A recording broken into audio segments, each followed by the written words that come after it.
140 کروڑ مسلمان اس دنیا میں ہیں، تو 30 کروڑ کے قریب جو ہے وہ عرب ہے، باقی 110 کروڑ جو ہے، 1 ارب سے زیادہ تو غیر عرب مسلمان۔ ان میں سب سے بڑے مجرم جو ہے وہ ہم مسلمانوں نے پاکستان، ہم نے ایک تقسیم کرائی اسلام کے نام پر، ہم نے کہا کہ ہم اسلام کا نظام قائم کریں گے، اور اللہ نے ہمیں معجزے کے طور پر حکم عطا کر دیا پاکستان۔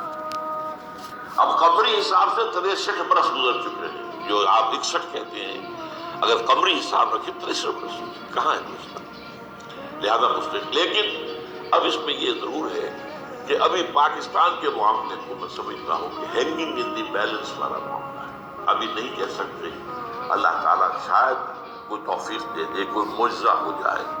کیونکہ میرا تو یقین یہ ہے کہ یہ قائم بھی معجزے سے ہوا ہے، جس پر میں نے تفسیر کتاب میں لکھا ہوا ہے، استحکام پاکستان، اور اب کوئی دوبارہ معجزہ ہو سکتا ہے۔ اور وہ معجزہ کیا ہوگا کہ پوری قوم میں توبہ کی ایک کیفیت پیدا ہو جائے، اللہ کے کرنے سے ہو سکتی ہے۔ تمام انسانوں کے دل جو ہے اللہ کی 2 انگلیوں کے مابین ہے، حضور نے ہمیں خبر دی ہے، جدھر چاہتا ہے پھر دیتا، تو کوئی عجب نہیں کہ ایسا ہو جائے۔ بہرحال اس اعتبار سے میں آپ سے عرض کر رہا ہوں کہ یہ پاکستان کے بارے میں نے جو آپ کو 2 آیتیں سنائی ہیں سورہ انبیاء کی، اس آخر کے حصے میں آئی ہے سورہ انبیاء میں،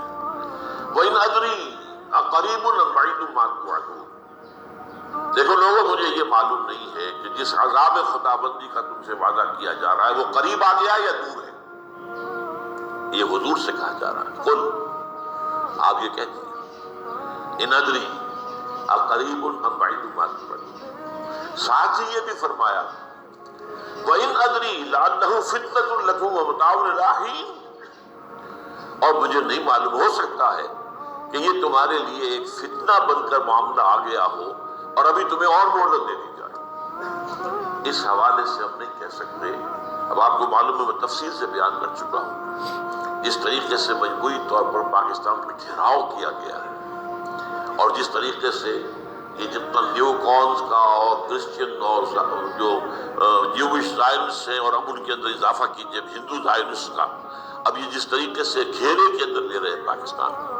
جس طرح بھارت کی فوج افغانستان میں بھی آ رہی ہے، اس نے اپنے کتنے قونصل خانے کھولے ہوئے ہیں افغانستان میں، کس لیے؟ جو کچھ وہ ہو رہا ہے بلوچستان کے اندر، جو کچھ ہمارا پورا صوبہ سرحد ہے،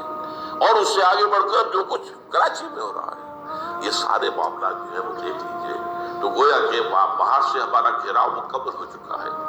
اور اس میں یہ ہے کہ تازہ جو بمبئی کے اندر جو ہوئے ہیں معاملات وہ نوٹ کیجیے، جس طریقے سے اب اسے کہا جا رہا ہے کہ مسلمانوں نے کیا ہے، حالانکہ اس کے اندر سب سے بڑا ثبوت یہ ہے کہ ایک ہندو ہیمنت، جس نے کہ وہاں ساری تحقیقات کی کہ سمجھوتا ایکسپریس کو جو اڑایا تھا کس نے اڑایا تھا، اس کے انہوں نے کہا جب کی ہے تحقیقات، اب یہ اس کو give them the credit۔ ہندو قوم کے اندر کم سے کم یہ بھی بات موجود ہے، جہاں وہ بدماشیاں ہیں وہاں یہ بھی ہے، یہ خیر بھی ہے، جہاں برائیاں ہیں ان کے اندر وہ خوبیاں بھی ہیں۔ ان کا ایک کمیشن ہے، اس نے صاف ایک ہندو کو، اور ہندو بھی سرونگ کرنل کہا یہ ہے ماسٹر مائنڈ، اس نے کروایا، اور وہ گرفتار ہوا، serving kernel of Bharat army. تو اب ظاہر بات ہے کہ اس کو مارا گیا ہے ممبئی میں، اس کو مسلمان کاہے کو مارے گئے؟ مسلمانوں کا تو وہ احتجاج محسن تھا، وہ مسلمان کس وجہ سے اسے مارے گے؟ اسے مارنے والے کون ہیں؟ وہی ہندو زائنسٹ کہہ لیجیے ان کو، یا ہندو تشدد پسند کہہ لیجیے، جو پاکستان کو ختم کرنے پر تلے بیٹھے ہوئے ہیں۔ یہ ان کا در حقیقت کام ہے کہ اس شخص نے اتنی بڑی حرکت ہے کہ ہمیں جو ہے ہماری سازش کو بے نقاب کر دیا۔ تو اصل میں لیکن یہ سب کچھ جو ہو رہا ہے وقتی طور پر تو بہت ذرا طوفان اور جوش آیا تھا، معلوم ہوتا تھا کہ شاید 9/11 والا معاملہ جو تھا نیو یارک کا، اس کے نتیجے میں جو ایک دم امریکہ جو ہے نکلا ہے غصے کے اندر، اور پوری قوم اس کی کھڑی ہو گئی اور پوری دنیا جمع ہو گئی افغانستان پر حملے کے لیے، شاید ایسا معاملہ ہو جائے، لیکن نہیں، اللہ کا شکر ہے کہ یہ معاملہ جو ہے ان ادری لعلہ فتنة لکم ومتاع الی حین۔ ابھی کل کی جو تازہ ترین رپورٹ ہے وہ یہ ہے کہ اوباما کو